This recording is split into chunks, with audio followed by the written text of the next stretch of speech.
for almost-iid states. So stage is yours. Thank you, Bartosz. Hi, everyone. I'm very happy to be here. Thanks to the organizer for inviting me to be here. I want to talk about stuff that Bartosz was talking yesterday, and just to motivate, I want to start this remind you some about entanglement theory, right? So the idea here is that we'd like to understand if you can understand quantum entanglements in simple terms, right? And the setting that I have in mind is motivated by this paradigm where we imagine that we have many copies of quantum states, in this case a bipartite quantum state, rho AB. We have n copies, and then there is two possible operations you might want to do. So you might want to distill the entanglement here in a very pure form in terms of EPR pairs, maximum entangled states. And you want to do that by an allowed class of operations, right? The physical allowed class of operations typically is local operations in classical communication, right? This is where entanglement emerges as a resource for communication or cryptography or whatever you want to do. So that's called distillation of entanglement, right? So you start with a number of copies of rho and end up with a maybe fewer number of copies of EPR pairs. And if you look at the optimal protocol for doing that, you can define a rate for this protocol, and this is called the distillable entanglement, indeed. You can also look at the opposite process. What if we start from this, like a pure entanglement form of EPR pairs, and we would like to dilute this into many copies of this state rho AB, and the optimal rate for doing that is called entanglement cost, is this EC. It turns out that you can ask, okay, so how I characterize this process? You can look at these two measures, right? But do you really need two measures, or just one is enough, right? So if just one measure, if distillable entanglement equals entanglement cost, they'll be great, because then it doesn't matter which state you have, right? They're all equivalent in this kind of asymptotic limit where you have a lot of copies of these states, right? So we know this fails if you just have one copy. We know this fails if you allow for perfect conversion. You have to allow for a little bit of error in the conversion. But even with that, if you are considering local operations in classical communication, right, this operationally motivated paradigm, then that is not that simple, right? So we know since '98, work of the Holodesky, that there exists this called bound entangled states, are states for which the entanglement cost is positive, strictly positive, but the distillable entanglement is zero, right? So there is some irreversibility in this entanglement manipulation, right? Even in the asymptotic limit. Then you can ask, well, what if I'm willing to go beyond LLCC, right? Is there some version of entanglement theory or some other resource theory, right, if you want to generalize, that maybe uses some class of operations bigger than LLCC, but for which the notion of entanglement still makes sense, and that gives a simpler theory, for example, gives a reversible theory. And many people have looked into that, right, in the past 20 years. And there is many results showing that bigger and bigger class of operations do not give this reversible theory. The latest result from last year by Lamy and Bartosz is that even if you consider the class of what's called non-entangling operations, which is every quantum channel that do not create entanglements, there isn't any other restriction, then you still have irreversibility, right? Entanglement cost sometimes is still strictly bigger than the distillable entanglement. So is that the end of the story? Well, there is one class of operations for which we thought we knew what was going on, that we don't, and I want to explain to you. And this we call it asymptotically non-entangling operations, right? So what's the idea here? The idea is that I define them formally here. So this is called like non-entangling operations with some error delta, and it's just a set of all completely positive trace preserving maps. For every state which is non-entangled, this is the set of separable states. So for every non-entangled states, if you apply this operation to these non-entangled states, you might get a little bit of entanglement, but you get at most delta entanglement. And this definition depends on how you quantify entanglement here, right? And for things to potentially work, you have to quantify in a very specific way using this measure of entanglement that is called generalized robustness. I use this because this is the original formulation, but by now this is called it's a version of Dmax, right? So the Dmax measure of entanglements. So this is just a measure. You want to see how much you should add in terms of another state to your original state to get a separable state. This should have been S here, not M. You can generalize to general resource theories and then you get this M sets. So now the question is, okay, so I allow to manipulate entanglement using this operation to generate a little bit of entanglement, but not much. What do I get, right? And you can define these two measures again, distillable entanglement and entanglement cost, using this set of operations, right? So that's this complicated formula, but it's intuitively the same as here, right? So you look at the supremum over sequences of integers kn and over small numbers delta n. You look at the rate of kn over n, such that if you start with n copies of the state row, you apply this delta non-entangling operation, and you end up in kn copies of the EPA pair phi 2, and you want that it's a better and better approximation, so the limit, the error should go to 0. And the amount of entanglement that each of these operations generates, right? It generates delta and entanglement. It should go to 0 as well, right? So this is the distillable entanglement, right? So it's how much, and you optimize over all possible, right? Non-entangling operations, delta non-entangling operations. You get the distillable entanglements. You can do the same thing for the entanglement cost, right? You just reverse the process. Everything is the same, but now you start with kn copies of EPA pair. You want to end up in n copies of rho, and you see what is the best rate there. So you have these two measures, right? And the question is, do you have reversibility here or not, right? Extending the class operation this way allows you to get reversibility or not. And myself and Martin Plano in 2009, we claimed that this was an interesting setting because indeed you would get reversibility here, and the unique measure would be this what's called the regularized relative entropy of entanglement, right? This is the relative entropy. So it would be a very elegant setting, right? To just have one measure. So this result was around for a long time, but then last year, some people realized that it was wrong, this result actually. So it goes from a theorem to being a conjecture now, right? So that's the paper where this is discussed, and I will tell you the talk, which part of the proof is there's a problem and how we can go right to maybe fix it. So there was this gap in the proof, and now the question is where do we stand in terms of getting this reversible theory of entanglement, right? And what are the prospects for getting it, right? So yesterday, right, Bartosz told us,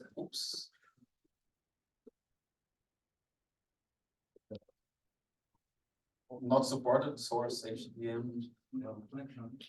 Oh, it's back. Thanks. That works.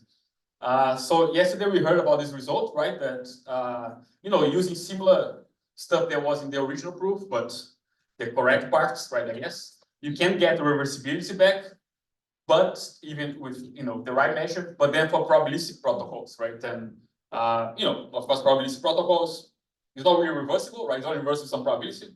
Maybe you kill yourself, right? Whenever it doesn't work, and then the parallel universe is reversible, right? Something like this. But it's progress, right? It's nice. And what I want to do here is discuss another direction, where you can get this partial progress. And we'll be again slightly changing, the rules of the game. But in a way that I think is kind of natural for this kind of resource theory, and for entanglement theory. So I think we will get there soon.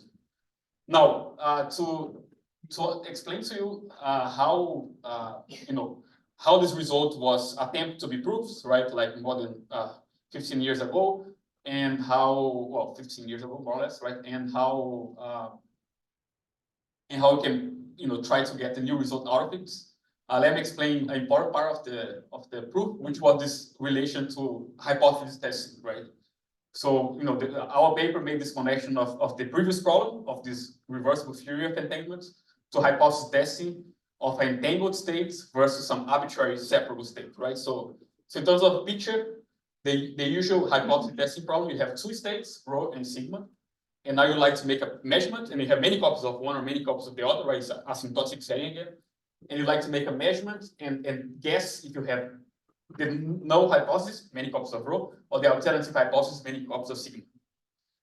And we can study optimal rates there, right? And there is optimal rates that you can study when, for example, like you wanna getting a wrong result when you have the alternative hypothesis way more serious than getting the null hypothesis. It was symmetric hypothesis testing. The relative entropy emerges, right, as the range there. Now we consider a problem where instead of just one state here, you can have any separable state, any non-entangled states. And when you have more and more copies, you have rho to the power of n, but here you can have an arbitrary separable state, right? So it's we call it a generalized hypothesis hypothesis testing setting. And we had to show this kind of theorem, which turned out that's the part that didn't work. I will show you which part there's a gap now. But first, it was beyond entanglement theory, but entanglement theory was a particular case. But it said that if you just have a set of states that satisfy very simple properties like it's closed under permutations, it's closed under tensoring, it's closed under tracing out, it's convex. Then there was two parts, right? First, for every epsilon, there's a sequence of POVMs for which, if you have the state rho, you know you have it. The probability of getting AN goes to 1, right? And if you have any states in this set, but it can be anyone you don't know, then the rate that you make a mistake, that you get AN when you have it, will go to 0 exponentially, and the rate is exactly this measure, which is this relative entropy regularized.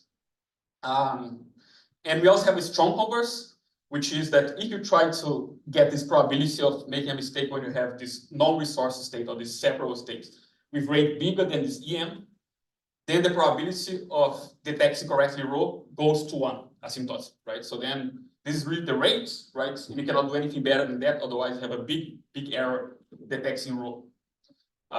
So this is what we tried to prove in 2009.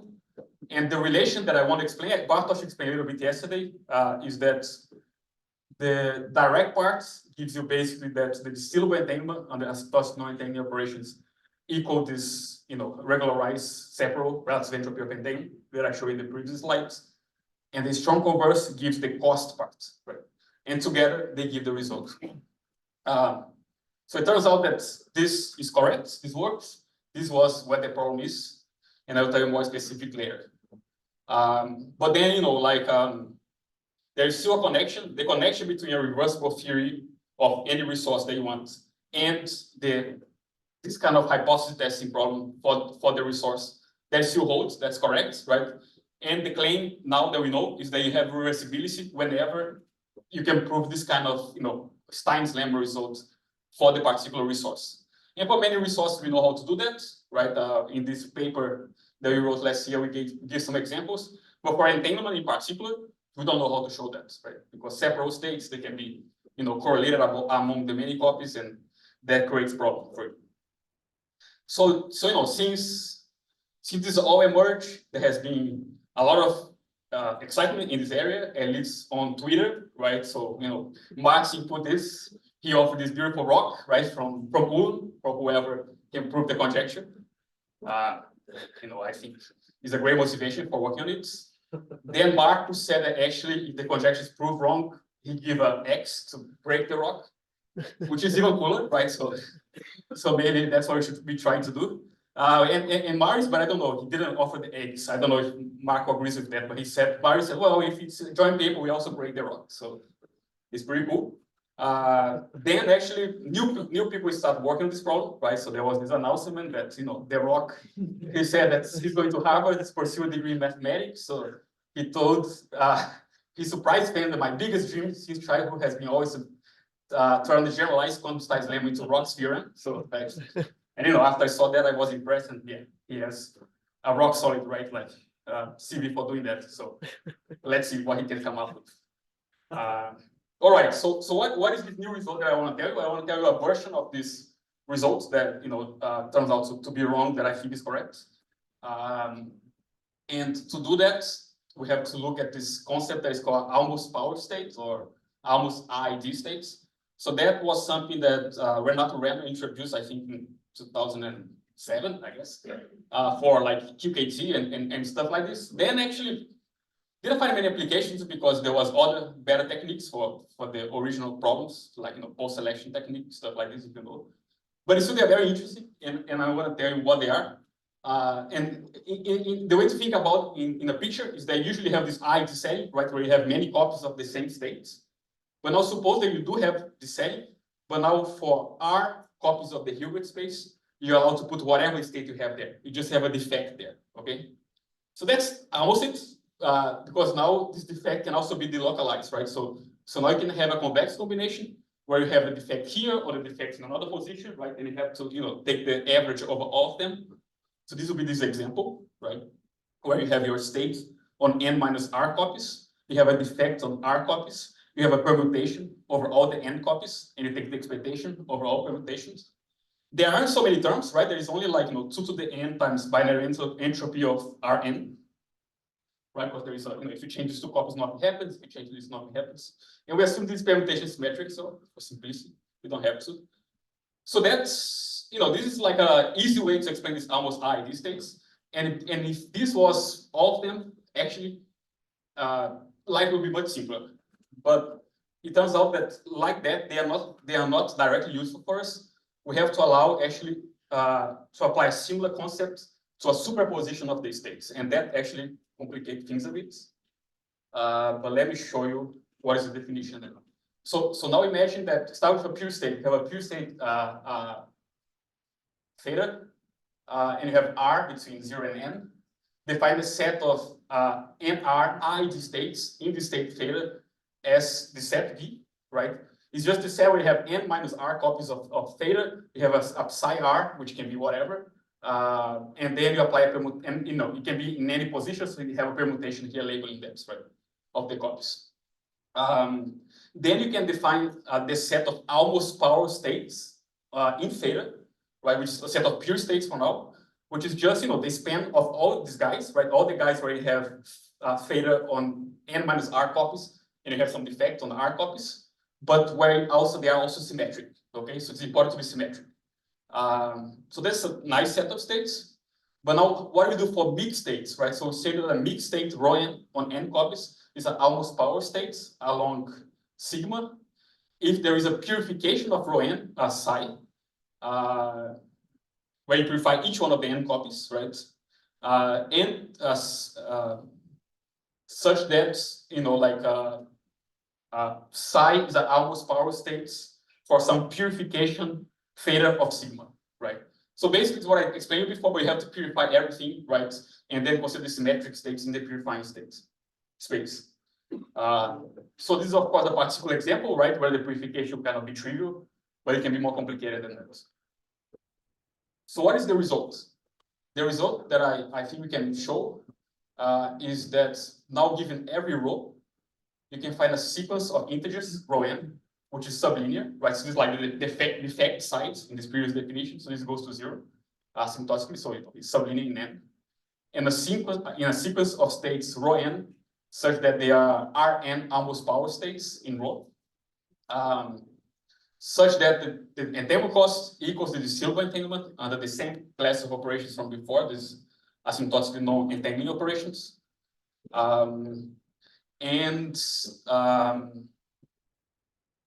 And the measure, the unique measure, is this thing here. So you look at this max relative entropy, right? Which I should have defined, I didn't define, but it's related to this robustness that I showed you before. You look at the infimum of it over all such rho n, which are almost power states, with the defect size being sublinear. And this gives this unique measure here. So that's a kind of getting similar, right, to this original claim done in 2009, which turned out to be incorrect. But what we're relaxing here is that we cannot show, like the original claim would be exactly the same results, but instead of this kind of almost power states, it will be a true power state, right? Rho to the power of n there, right? Now here you have to relax, so now you have to allow for a little bit of like some defects, right? Which goes away in the asymptotic limits. And we have to optimize over the best defects, right? And we get a measure. So if you have iid state here, this measure converges to the relative entropy that I showed you before. But because you have these defects, I don't know how to show it, right? So that's a unique measure. We don't know if the unique measure equals to the associated relative entropy. That's kind of open question. Any question on this statement? Okay. So let me tell you why this is This was somehow actually buried in the original proof, right? So if you look carefully at the original proof and try to salvage as much as you can from it, actually you find this result almost there. And let me tell you how you do that. So we are going to try to adapt, right, the approach of BP09. And if you remember, the strong converse was fine, so we can look at you see, let's look at the direct parts of the proof of the generalized Stein's lemma. So first, what you want to show here is that if you look at the positive part of this difference of two operators, if you minimize over all states in the non-resource set or in the separable state set, right? If you look at anything about Mn, that this goes to 1 whenever y is smaller than this separable, right? In this case, this regularized relative entropy of entanglements.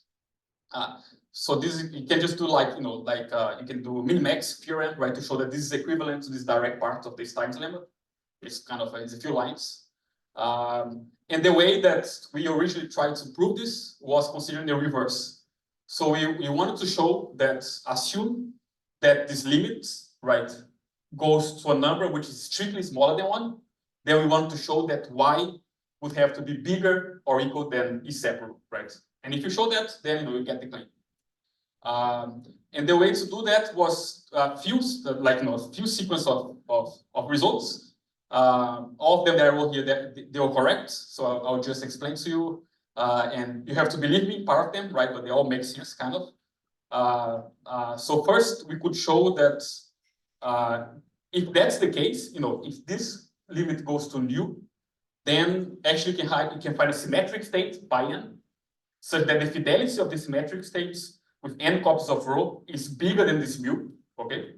I'm sorry, this is a mistake. It's bigger than 1 minus mu. 1 minus mu here, right? So it's strictly right. Is equals to a constant, right? Strictly bigger than 0, right? Because this guy is strictly smaller than 1. And such that you have this operator inequality. Pi n is smaller than 2 to the yn times some particular non-resource state omega n, right? For example, some separable state omega n. Then from this result, in particular from this one, using these properties of these almost power states that I showed you before, right? So that's why they're useful. We could show that this kind of results implies that there is a almost-iid states, right? An almost power state rho n, such that if you consider this rho n on tracing out a very small number of copies, sublinear number of copies, you have this operator inequality here, right? So from this claim, this operator inequality and this one, you could get this operator inequality but for the almost power states. But now log is an operator monotone, right? So this equation would imply the relative entropy of this almost power states on n minus sublinear number of copies with respect to the non-resource states divided by n is smaller than y, right? And this was the last step of the proof. The last one turned out to be wrong, but we tried to argue saying, look, this is an almost power state, right? The relative entropy is a very nice measure. So this guy actually should be pretty much the same quantity if you have the power state here. And this quantity is smaller than a separable. It's bigger than a separable, right? Because the relative entropy, you take the minimum over all such states omega. And then we get the result, right? So y would have to be bigger than is separable. What we want to show, right, in the reverse direction. So it turns out that the proof that we had in the paper of this statement, this inequality, was wrong. We don't know how to prove it, right? So that's kind of one way to formulate the open question. If the power states were really of this form, the inequality would be very easy to prove. It's basically just it's called non-locability, right, of the relative entropy. The issue is that unfortunately you have this purification and you do this kind of superposition in the purification, and that gets very messy, right? And we don't know how to do it. So that was the state of that was where things failed, right, for the original approach. But now what I want to argue, and I won't give you the complete argument, but I just want to gloss over a little bit and tell you the intuition, is that this argument actually does work for this setting that I just mentioned to you before, right? So now instead of having a power state, suppose that we just start from some, like a almost power state here. And suppose that instead of this being the relative entropy, this is this measure that I showed you before. which is this kind of max relative entropy, right? So the max relative entropy, by definition, that's the entanglement cost, right? So that's very easy to see. Almost by definition, you have to build the channel. So now what you want to show is that, so if y is bigger than this new measure, which is now this relative entropy, this max relative entropy one, we know this goes to 0 because that's by definition, right? So now we want to show that if it's smaller, it goes to 1. For any, for any power state that you put here. And remember, the one that appears here, the power state that appears here is the minimum one, right? So the entanglement cost we only have for kind of, if you minimize over all rho n. But now we can do, similar scenario. We look at the reverse. We want to show that this implies the opposite of this inequality, right? The same result holds true, right? That's like general. This inequality as well. We can get something very similar here, right? But now this is again another almost power states where the defect size can change a little bit, but we can make it to be sublinear again. So that's all fine. And now the last step, it didn't work. Now just kind of, it's very easy to work, right? Because instead of using relative entropy here, we use the max relative entropy, right? But the max relative entropy is exactly what appears on this side, right? So now there is no issue about trying to convert the max relative entropy to the von Neumann relative entropy one. So it's, and so the last step that was incorrect now just works, right? And now there is an interesting thing, right? Which is, that's why it's so crucial to use this measure now as the max relative entropy, right?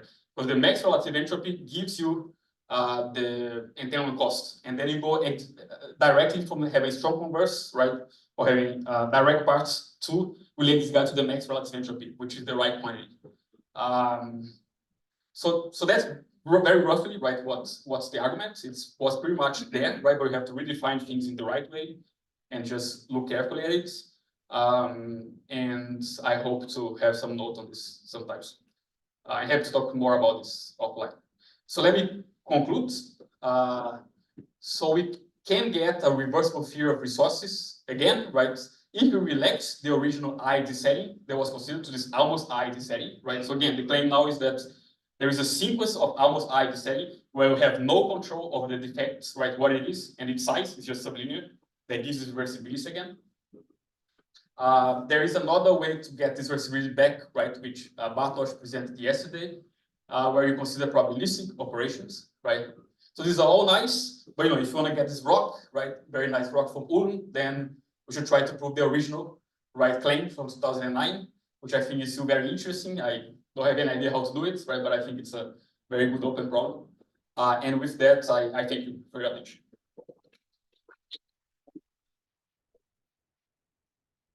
Thank you, Fernando. Do we have any questions from the audience? Do you know the speed of the decay of Rn? Of course, we know that Rn is sublinear when, but how quick or how slowly, how slow it grows? Yeah, it's a very good question, and this is the price you're paying for this argument that we have no control over it, because the argument kind of tells you start from some almost power state, which has a decay of Rn, which is sublinear. Then this new state that I get in the proof, right, that I just outlined, but not, we start from this is like almost power, and then we get a new state, right, like pi n here, which is almost power as well, but with a slightly bigger Rn. But then what you can show is that if the original Rn was sublinear, the new one is also sublinear. But we don't know any more than that. And if I try to put any kind of bound on the decay, it will fail because it will increase with this kind of reduction that we do. So that's kind of, the proof is, it works, but in the minimum setting possible, right? We can only say that Rn has to be sublinear. I don't know how to get any more information about it. Thank you very much. Anyone else?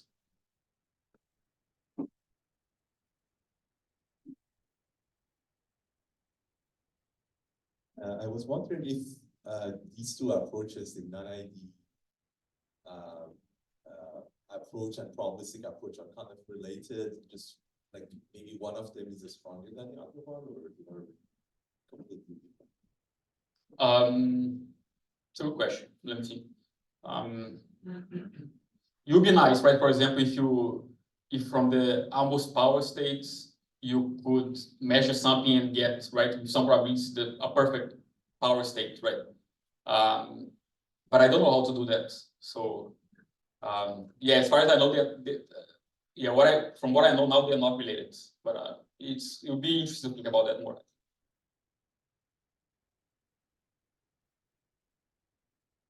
Don't be shy, ask more questions. Oh, Jonathan.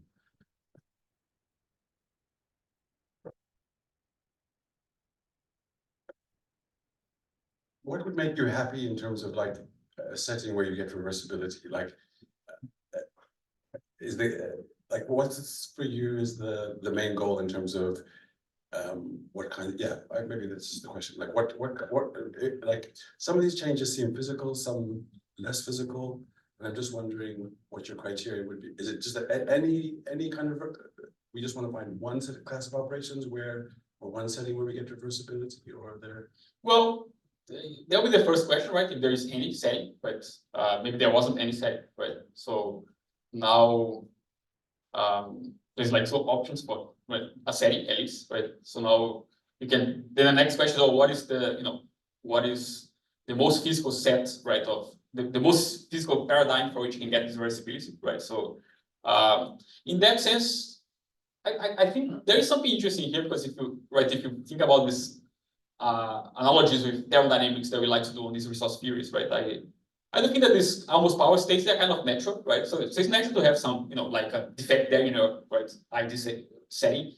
And even this kind of having, this defect being kind of delocalized, what is allowed by quantum mechanics by having purification, right? And so this is, I think, is a natural set of states, right, for having reversibility. So in that sense, I like this result. It's not as elegant as the other one, right? So you do not get relative entropy, the von Neumann one, right? So the unique mesh is kind of messy. So I think we'll still be interested to try to prove the original, right, like formulation.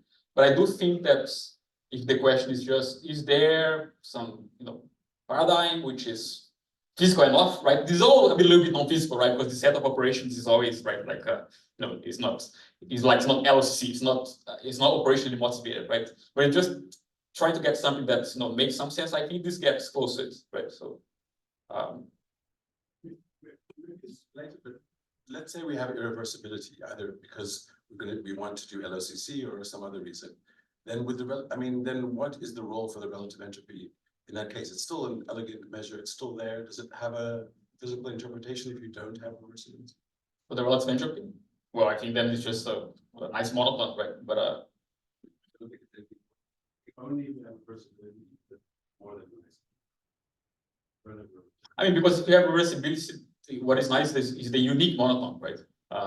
I think if you don't, it's kind of relevant, but there'll be other measures that are relevant as well, right? So if you have irreversibility, usually what happens is that you have to consider a full set of monotones to determine, right, the state conversion, right? And it can get very complicated. We know some examples, and I think the relative entropy will be one of them. But now the question is, does this monotone have a special role of the other ones? I don't know. Thermodynamics of free energy is so very interesting, even in the subject. That is true, but because you have this, you have this physical interpretation for it, right? It's just how much, right, energy you can extract, right, from. You have a heat bath, right? Whereas in the general resource theory, we don't quite have that, right? Or but maybe there is something there that we don't know yet. But yeah, it's a good question, but I don't know answer for it. Okay. Thanks, Fernando, again. Thank you.